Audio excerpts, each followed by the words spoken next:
మోకాళ్లలో గుజ్జును పెంచి నొప్పిని తగ్గించి సర్జరీని దూరం చేసే ఫ్రీడమ్ వాక్. ఒక ఒంగోలులో బ్రేక్ పడింది, ఒక 2 సీట్లు పోయినాయి. అక్కడి నుంచి నెల్లూరు 7-7 గెలిచాం, తిరుపతి 7-7 గెలిచాం. కానీ దురదృష్టం పార్లమెంట్ పోగొట్టుకున్నాం. చిత్తూరు ఎప్పుడు ఇన్ని సీట్లు గెలవాలి, 7-7 గెలిచాం. అక్కడి నుంచి రాజంపేటలో 7-4 గెలిచాం, 3 సీట్లు పోగొట్టుకున్నాం, పార్లమెంట్ పోయింది. అక్కడి నుంచి మీరు చూస్తే చరిత్రలో ఎప్పుడూ గెలవని విధంగా కడపలో 7-5 గెలిచాం మనం. ఆ తర్వాత అనంతపురకు వస్తే క్లీన్ స్వీప్ 7-7 గెలిచాం, హిందూపూర్లో 7-7 గెలిచాం, నంద్యాల ఎప్పుడూ ఊహించని విధంగా 7-7 గెలిచాం. ఆ తర్వాత కర్నూలుకు వస్తే 7-5 గెలిచాం. నేను ఈ 11 మందిని కూడా అదే మారిగా జనసేన మిత్రులు పవన్ కళ్యాణ్ గారు 21 సీట్లు తీసుకొని 21 గెలిచాడు. బీజేపీ 10 సీట్లు తీసుకుంటే 10 గెలిచారు, 8 గెలిచారు. అంటే 10కి 8 గెలవడం అనేది ఒక చరిత్ర. ఆ 2 సీట్లు కూడా కొన్ని ప్రత్యేకమైన కారణాల వల్ల ఓడిపోయాం తప్ప ఇంకోటి కాదు.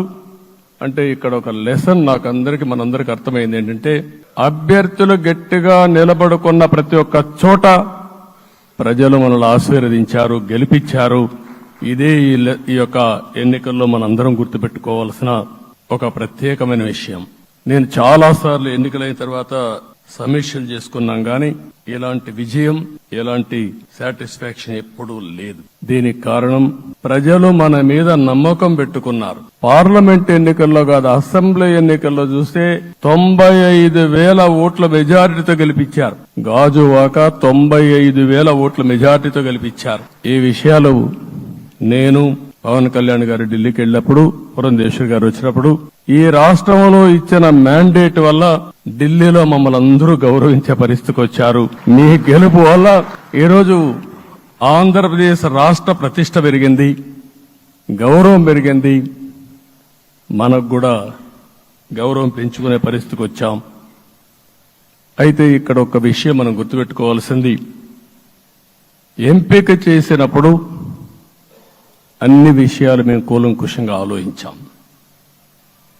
ఏ సీటు ఏ అభ్యర్థులు ఏ పార్టీ తీసుకుంటే గెలుస్తారో ఆలోచించాం. ఒకసారి నేను చాలాసార్లు చూసినప్పుడు సీట్ల ఎంపికలో చాలా సమస్యలు వచ్చేటివి.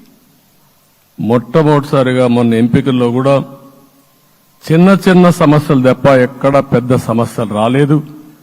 అంటే మేమందరం కూడా ఒకటి ఆలోచించాం, గెలిపే ధ్యేయంగా పనిచేయాలి. కాబట్టి ఏ సీట్లో ఎవరు సీట్ ఇస్తే వాళ్ళు గెలుస్తారో ఆ సీట్లే ఇచ్చాం. అదే సమయంలో సీట్లు ఇచ్చిన తర్వాత ప్రతి ఒక్కరూ గౌరవించి గెలిపించే బాధ్యతకు వచ్చారు. ఇంకొక పక్కన ఈరోజు మిమ్మల్ని అందరినీ ఇప్పుడే పవన్ కళ్యాణ్ గారు చెప్పినట్టు వారి యొక్క సమయ స్ఫూర్తిని నేను ఎప్పుడూ మర్చిపోలేను.